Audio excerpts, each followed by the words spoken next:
Esala cup నమ్దే మరొకసారి RCB కప్ను కైవసం చేసుకుంది. నరాలు తెగేటువంటి ఉత్కంఠ బాలుబాలికి మారినటువంటి సమీకరణాలు, గెలుపు కోసం ఆఖరి వరకు పోరాటం.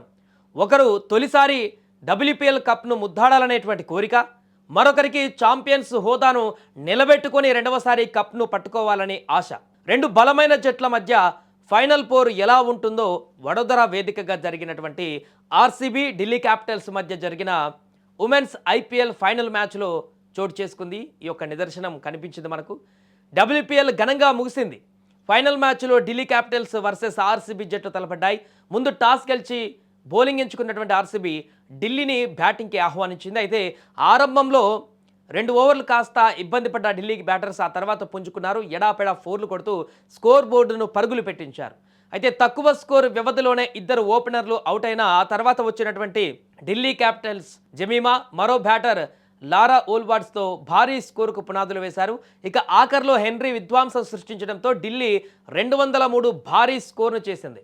ఇక లక్ష్య ఛేదనలో బరిలోకి దిగినటువంటి ఆర్సీబీకి రెండో ఓవర్లోనే షాక్ తగిలింది. మంచి ఫామ్ కనిపించినటువంటి గ్రేస్ హరీస్ 9 పరుగుల వద్ద అవుట్ కావడంతో ఇక ఆర్సీబీ గెలవడం పక్కన పెడితే కనీసం పోటీ కూడా ఇవ్వలేదు అనుకున్నారంతా.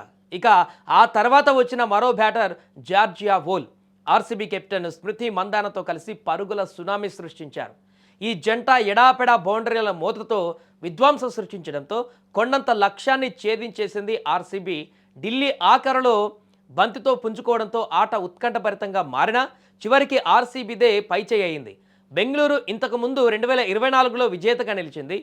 మళ్ళీ ఢిల్లీ వరుసగా 4 సార్లు ఫైనల్కి చేరుకున్నా కూడా, ఈసారి కూడా ఫైనల్కి చేరుకున్నా కూడా ఇప్పుడు కూడా ఓడడాన్ని జీర్ణించుకోకపోవడం ఆ జట్టుకు కష్టమే అని చెప్పొచ్చు.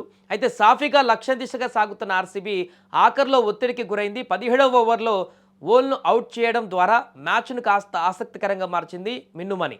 ఆ తర్వాత పరిణామాలపైన క్లైమాక్స్ అనూహ్యంగా రసవత్తరంగా మారింది. ఆఖరి 3 ఓవర్లలో ఆర్సీబీకి 27 పరుగులు అవసరం కాగా 18వ ఓవర్లో 9 పరుగులే ఇచ్చిన నందిని రిచా అవుట్ చేసింది. రిచాను కూడా తర్వాత ఓవర్లో హెన్రీ 8 పరుగులే ఇచ్చి ప్రమాదకర స్మృతిని వెనక్కి పంపింది. చివరి ఓవర్లో ఆర్సీబీకి 10 పరుగులు అవసరం కావడంతో ఉత్కంఠ తీవ్రతరమైంది.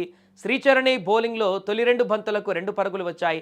కానీ ఆ తర్వాత కవర్ మీదుగా వరుసగా 2 బౌండరీలు బాదిన రాధా యాదవ్ ఆర్సీబీని సంబరాల్లో ముంచెత్తింది. 19వ ఓవర్లో స్మృతి అవుట్ అయిన వెంటనే రాధా ఇచ్చిన ఓ తేలికైన క్యాచ్ను మిన్నుమని జారవిడిచి ఉండకపోతే మ్యాచ్ ఫలితం భిన్నంగా ఉండేదేం. ఆ తప్పిదానికి 2 పరుగులు కూడా వచ్చాయి. ఇక 5వ బంతికి బౌండరీ కొట్టిన రాధా యాదవ్ ఆర్సీబీని విజయపదంలో నడిపించింది. దీంతో డబ్ల్యూపీఎల్లో వరుసగా రెండవసారి టైటిల్ని సొంతం చేసుకుంది ఆర్సీబీ.